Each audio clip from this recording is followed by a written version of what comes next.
당원들께서 섭섭하거나 또 서운했던 그런 점들을 좀 이해해 주십사 말씀 좀 드리신 것 같은데요. 일단 뭐 지난 대선 경쟁자긴 하셨지만 최근 지난 뭐 6개월간 이재명 정부 특히 이제 이재명 대통령의 역할은 좀 어떻게 지켜보고 계십니까? 저는 뭐 정말 대단히 뭐 하나 이렇게 흠잡기 어려울 정도로 훌륭했다고 생각을 합니다. 엊그제 이제 일본과 셔틀 외교도 네. 했고 얼마 전에 또 중국과도 중국. 했지만 네. 외교 문제에 있어서 뭐 워낙 탁월하게 그 어떤 대통령들이 유지 못한 거를 임기 초반에 만들어내셨고요.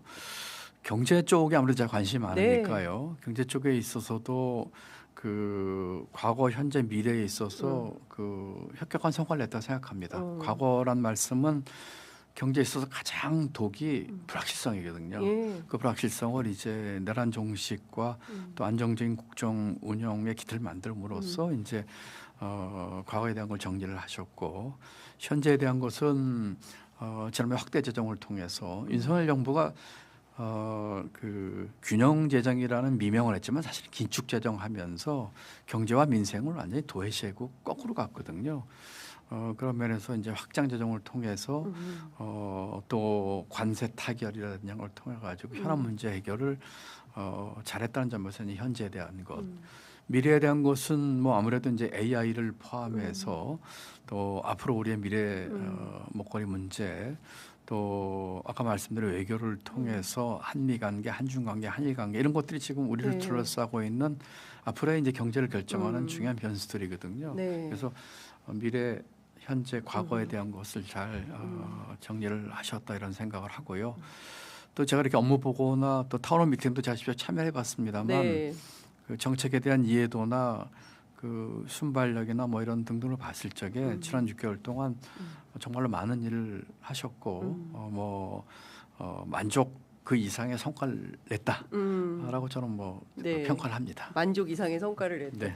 근데 그 공직자들 가운데는 라이브 방송하는 것에 대해서는 좀 저감이 있는 분들은 없으십니까? 일부 있을 겁니다. 네. 일부 있을 텐데 제가 볼 적에는 새로운 리더십을 보이는 걸 생각을 합니다. 왜냐하면 공직자 중요한 게 아니라 국민이 중요하죠. 예. 그걸 보시는 국민들께서 저렇게 투명하고 속 시원하게 또 대통령의 정책과 업무에 대한 이해도 그리고 그걸 풀어가는 이런 모습을 보여주는 것이 새로운 리더십이고 네. 그렇기 때문에 저는 뭐 아주 훌륭하다고 보고요. 직접 그 방송되면서 대통령과 이렇게 소통하는 것에 대한 부담을 뭐 일부 공직자가 느낄 수는 있겠지만 네. 공직자들도 거기에 이제 익숙해져야지요. 그 경기도 차원에서도 혹시 라이브나 이런 기획이 있으십니까? 저희도 좀 나름대로 많이 한다고 생각을 했었습니다. 뭐 네. 이 도민들과 이런 걸 했는데 네. 저와 우리 도청 공무원들과의 그런 것들은 사실 제한적으로 어떤 간부회를 일부 공개한다든지 했었거든요. 네. 저희도 좀 벤치마킹을 하고 싶습니다. 그렇군요. 그 정책과 관련해서 그 이재명 대통령이 추구하는 바는 이제 기본사회 기본소득 물론 이제 AI 기반이긴 합니다만 우리 지사님께서는 기회소득이라는 개념을 이제 새롭게 좀 뭐라 그래야 됩니까? 세우셨습니다. 그래서 이 기회소득과 기본소득에 어떤 차이가 있고 그리고 이 기회소득이라는 것에 대해서 특히 이제 민주당 내부에 이것은 민주당의 길이 아니다라고 비판하는 분들에게 어떻게 설명을 좀 하시겠습니까? 저는 뭐 그렇게 얘기하시는 분은 좀 오해가 있다는 오해가 있다. 생각을 합니다. 예. 기본 소득이나 기본 사회는 예.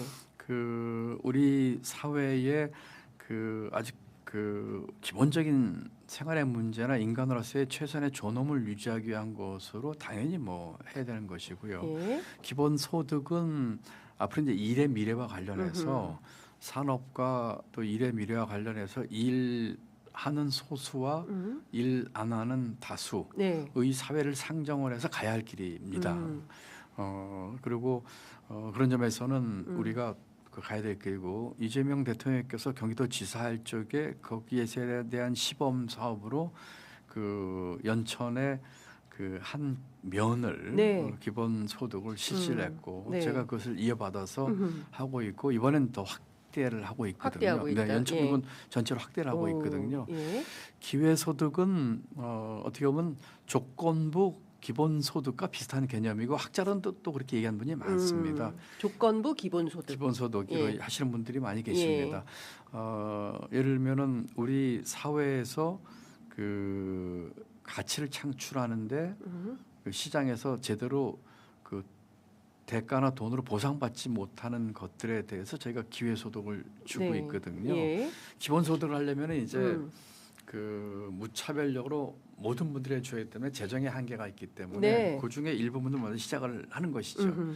경기도가 하고 있는 것은 6군데를 하고 있는데 예컨대 예술인, 장애인 네. 하고 있거든요. 그러니까 장애인 예술하면 범위가 좀 좁혀지지 않습니까? 예. 그러니까 그분들이 장애인들이 어떤 자기 활동을 한다든지 예술인들이 예술 활동을 하면은 저희가 거기에 대한 이제 기회 소득을 드리는 것이죠. 일종의 인센티브 같은 개념이라고 해야 됩니까? 그분들이 창출하는 가치나 예. 그분들이 줄이는 사회 가치에 대해서 이제 일종의 뭐 인센티브나 소득을 드리는 것이죠.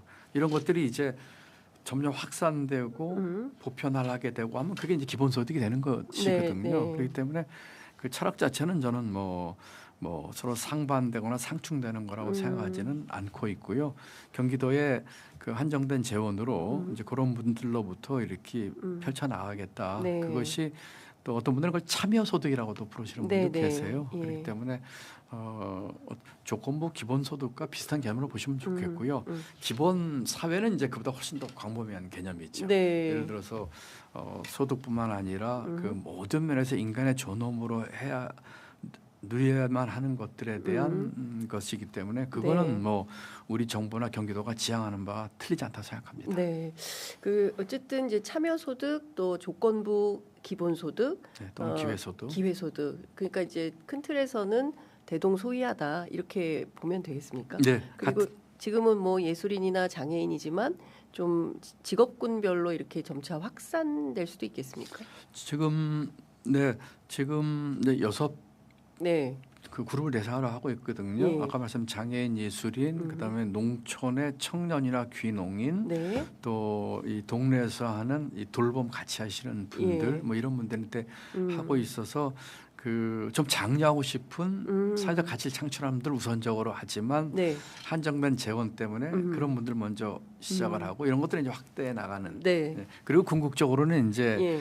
그 일과 산업의 미래를 봐서는 이제 네. 기본소득으로까지 옮겨가는 이제 그런 과정으로 보시면 네. 좋을 것 같습니다. 어쨌든 이제 커다란 미래를 그려가는 데 있어서 이제 한정된 재원을 가지고 일단 우선 급하게 네. 좀 대상이 되어야 하는 분들을 중심으로 이제 6개 분야를 정했고 그 이후에는 이제 확산하는 그렇습니다. 뭐 이렇게 개념으로 이해하면 되겠군요. 네. 알겠습니다. 그 경제 정책 관련해서 좀 여쭤보고 네. 싶었어요. 왜냐하면 사실 이 부동산 문제라든가 뭐 이런 것들이 늘 우리 국민들이 이제 갖고 있는 어떤 응어리라는 표현이 적합한지는 모르겠습니다만 특히 서울의 경우에 그리고 서울에서 도저히 안 돼서 경기도로 가시는 분들이 많기 때문에 이거 어떻게 해결을 해야 되는 거냐. 누가 어떤 해안이 있을까에 대한 갈급이 있습니다. 지사님께서는 어떤 해안을 갖고 계십니까? 부동산 문제는 굉장히 어려운 문제입니다. 경제 네. 정책을 하면서도요. 네. 거의 종합예술이라고 보시면 부동산은 종합예술이다. 부동산 정책은 예, 종합예술 예. 보시면 됩니다. 그 이재명 정부 들어서 3번의 부동산 대책을 발표를 네. 했습니다. 그 중에는 그 수요 부분, 네. 또 공급 확대 부분, 또 규제 부분 네. 이 골고루 좀 들어가 있어요. 그래서 어떤 정부에서는 공급에 위주를 한 데도 있었고 예. 어떤 정부는 수요 억제에 중점을 둔 부분도 있었는데 이재명 정부는 지난 작년에 3번의 이 정책에다 골고루 이렇게 뭐라고 할까요? 적당한 조화를 네. 이뤘다고 생각을 합니다. 지금 정부에서 그 공급 확대에 대한 고민을 많이 하고 계시고 네. 저희가 이제 국토부하고도 사실은 의논을 많이 하고 있습니다. 아, 그렇군요. 네, 왜냐하면은 공급 확대를 하게 되면 경기도가 주역 중에 하나 안 되겠습니까? 그렇겠죠. 정부가 지난번에 135만 호 공급 대책을 발표를 했는데 네. 그 중에 제가 자세한 숫자까지는 말씀드리기 어려운 점을 이해해 주십시오. 왜냐하면 네네. 이 공급 대책은 이제 이 보안 문제도 있고 그렇습니다. 하기 때문에 그냥 간단히 말하면 최소한 절반 이상의 공급 대책의 대상은 경기도입니다. 예. 그렇기 때문에 경기도가 우선 가장 적극적으로 국토부와 함께 물밑에서 네. 이와 같은 공급 대책을 같이 만들고 있다는 말씀을 드리고요. 네. 또 국토부나 중앙정부는 아주 세세하게 135만 원을 어떻게 했다는 걸 발표하기가 어렵습니다. 그럼 큰 덩치로 할 텐데 네. 그걸 뒷받침해 주는 거는 경기도가 그렇군요. 적극적으로 할 것입니다. 예. 이미 대상 지역도 저희가 검토를 하고 있고요. 또 중앙정부와 함께 차질 없도록 그 대책을 만들도록 하겠습니다. 이 대책만으로 과연 부동산 문제를 해결할 수 있냐 하는 문제에 네, 있어서는 단기적으로 적절하게는 했지만은 앞으로 시장 상황에 따라서 네. 더 할 일이 있을 거라고 저는 생각을 하고 있습니다. 그렇지만 아까 말씀드린 세 가지 범주를 크게 벗어나지 않을 거예요. 네. 공급 대책, 수요 억제 대책, 그다음에 이 규제 문제를 어떻게 할 것이냐. 예. 물론 규제 문제는 그 수요 억제니까 그렇죠. 긴밀하게 관련돼 있긴 합니다만, 그래서 이번에 이제 공급 대책 잘 만들고 정부와 함께 정부의 네. 방향을 저희들이 적극 개표 좀 하겠습니다. 하고 앞으로 시장 상황에 따라서 보다도 할 수 있는 부분을 아주 긴밀하게 협의하도록 하겠고요. 며칠 뒤에도 제가 국토부 장관을 또 따로 만납니다. 네. 또 국토부 차관도 저희 방에도 오신 적도 있었고, 그래서 중앙정부와 함께 이 네. 문제를 어느 정부나 이 부동산 문제 해결이 큰 관건이거든요. 그렇죠. 하게 될 경기도가 가장 앞장섰다는 말씀을 드리겠고요.